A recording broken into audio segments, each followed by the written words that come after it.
It is a dangerous virus that one country warning women now not to become pregnant because of the risk. The virus targets nerve cells. Em uma semana, os casos confirmados de microcefalia no Brasil passaram de 508 para 583. It's the scourge of Zika, babies born with a devastating birth defect called microcephaly. That vector is the mosquito. The level of alarm is extremely high. The government here spraying the streets. Outbreak originating in South America and moving north. It has deployed nearly 250,000 troops to wage war with the insects.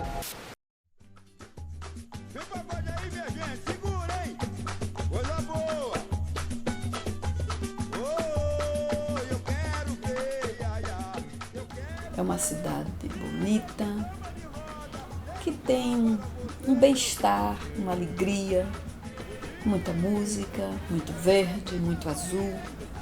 Uma população resiliente, uma população alegre, uma população receptiva, um valor de família, de cuidado, de atenção. A Bahia, ela tem as suas heranças de um período escravagista, de um período colonial, que aí vem heranças desde a religião até a arte, a cultura, né? A luta, como a capoeira, a música, como o samba. Toda sexta-feira tem a comida baiana em todos os restaurantes.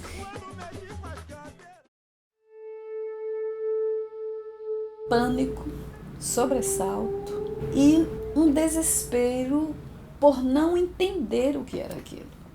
Na época tinha uma recepcionista que trabalhava aqui e a filha dela foi uma das primeiras a ter. E ela falava, nossa, Júlia tá toda cheia de bolinha, ninguém sabe o que é. Passou um tempo, as crianças começaram a chegar assim, as mães também referindo coceira. Vários profissionais tiveram que se afastar porque ninguém sabia o que era, então a gente não sabia se era contagioso ou não. Teve uma epidemia muito grande no início, mas todo mundo achava que era algo simples. Ninguém imaginava que teria essa repercussão, de que 9 meses depois desse surto, nós teríamos crianças nascendo com deficiência, com a síndrome congênita. Devastating birth defect. Alarm. Outbreak. A mídia, ela assustou muito a gente, todo mundo, profissionais, população em geral. E isso instaurou um sentimento de medo mesmo e pânico. E quando saiu a primeira publicação dizendo que essa microcefalia era pro Zika, isso deu uma preocupação muito grande, porque o número de pessoas infectadas pelo Zika era muito grande. Deu uma certa preocupação. Nossa população, a gente vai ter que se ocupar de cuidar. Muitas crianças deficientes nascendo de vez. Apesar de alguns falarem que é uma epidemia democrática, né, que acometeu ricos e pobres, a maior parte das famílias acometidas pela síndrome congênita do Zika são famílias que moram em bairros pobres, famílias negras. É a população mais marginalizada das políticas públicas, as discussões que eram feitas na época, muito voltadas para a mulher, para a responsabilização da mulher, a mulher que tinha que usar o repelente. Não se conhecia na época, né, a transmissão sexual do vírus, então fica tudo nas costas da mulher. É justamente quando as propagandas dizem, o Zika existe, o mosquito, né, a Aedes está aí, porque você não virou o pratinho da sua planta em casa. E aí você tá deixando acumular água. A culpa é sua.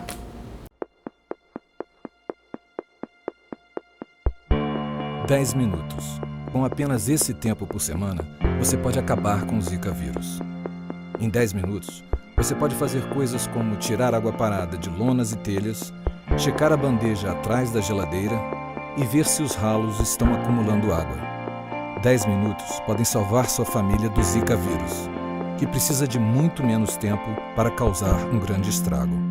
Só que o Estado e a mídia não mostravam os grandes territórios esvaziados, abandonados, inclusive territórios públicos, que eles não fazem a manutenção, não higienizam, justamente para evitar esse acúmulo de água, que é o que vai fazer surgir o mosquito. Isso não é mostrado.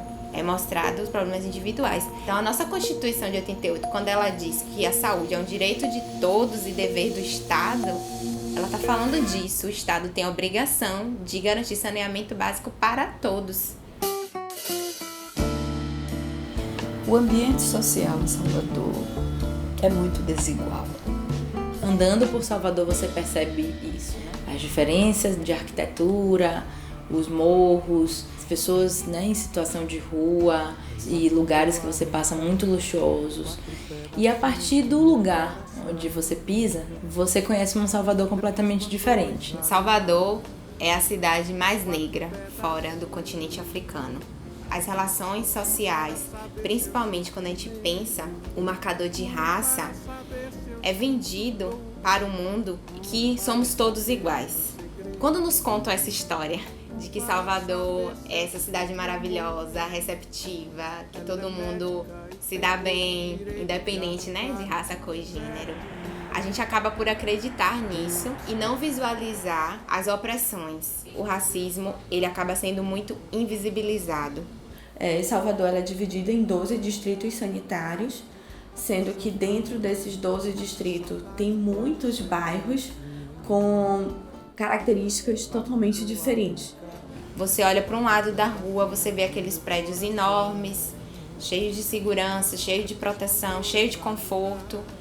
E você olha para o outro lado da rua, tem as favelas, tem outra situação de moradia, tem muita vulnerabilidade social que vai afetar com certeza a saúde dessas populações. Toda a preocupação da ciência inicialmente estava com a etiologia. O que é que estava causando aquele desfecho? E óbvio, isso foi muito importante e necessário de ser esclarecido. Todavia, quando eu comecei a refletir sobre este episódio, ficou claro para mim que a maior consequência daquela epidemia era exatamente o segmento dessas crianças.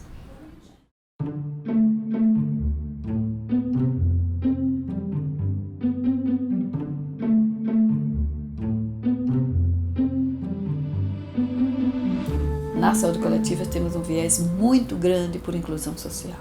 A decorrência, a consequência desta epidemia, ela é muito mais séria para as famílias que têm menos recursos. É tão complexo, tão especial, tão importante que a gente faz que às vezes é difícil de descrever. O projeto surgiu de uma ideia da professora Darcy diante do enfrentamento da epidemia do Zika e é um projeto de pesquisa, mas hoje também com a formação de pessoas com residência multiprofissional, com uma ênfase na primeira infância e na intervenção, na oferta do cuidado em saúde mental para cuidadores dessas crianças e de grupos de acolhida, também de estimulação para as próprias crianças na comunidade. Eu me ocupei de fazer um projeto que fosse centrado na atenção básica. Mas no caso desta população acometida pela epidemia, nós precisamos trabalhar para que elas se habilitem dentro das circunstâncias que elas têm. A atenção básica seria um lugar mais rico para permitir esta inclusão social do que o nível da especialidade. O nome inicial era Efeitos das Manifestações Neurológicas Congênitas. E era muito difícil para você chegar na comunidade e você explicar, nossa, o que é que vocês fazem? Não, nós queremos avaliar o efeito das manifestações. E aí, em uma discussão, ela propôs que deveria se chamar Projeto Desenvolvimento Infantil na Comunidade. Então nós esquecemos aquele nome complicado e começamos a trabalhar com o projeto DICA, Desenvolvimento Infantil na Comunidade. Nós somos o DICA. A gente vem há 2 anos pesquisando e estudando formas de como levar um cuidado a nível da atenção básica, justamente pensando nessa repercussão para o desenvolvimento. A biologia precisa se aproximar dos outros elementos que a gente chama contextuais. Então, nosso trabalho já tinha um olho para contexto. E a deficiência, a alteração neurológica congênita não tem como escapar. Houve uma necessidade de investigar como é que se estava o desenvolvimento infantil dessas crianças que foram acometidas pelo Zika vírus em comparação a outras crianças. Nós conseguimos contato do banco da vigilância epidemiológica do município, crianças que foram consideradas casos de alteração neurológica congênita. Na medida que nós as recuperamos, nós somos as suas casas.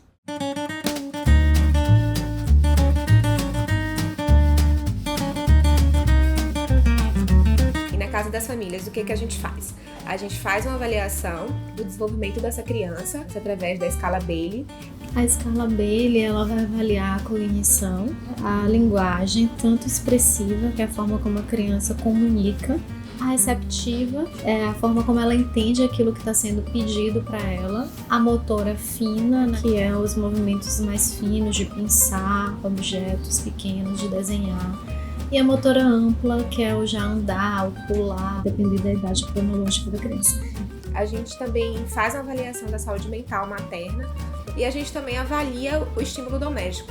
Como é que está organizado aquele domicílio, como é que aquela mãe estimula aquela criança. A gente tem um respeito a avaliar cada criança, né? E não generalizar os resultados. É um espectro muito grande. A gente tem desde crianças que estão com um padrão de desenvolvimento muito próximo de crianças típicas e crianças que estão bastante comprometidas. Então, o objetivo é estimular essa criança para que ela tenha uma funcionalidade muito melhor socialmente. Ela consiga adentrar espaços, né? Consiga acessar a educação, por exemplo.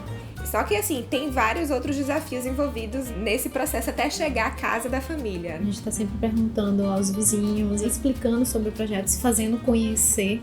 A equipe do campo é uma equipe bem animada, por mais que seja um trabalho cansativo, que sobem ladeira, sobem escada, né, que vão andando por toda Salvador, muito longe aqui do Instituto. Eles estão sempre animados. É uma equipe que tem uma boa energia. A gente está na fase de sistematização desses dados, análise, para a gente publicar, para entender um pouco como é o desenvolvimento dessas crianças, quais são os impactos, e informar a comunidade científica como é a característica dessa população em Salvador.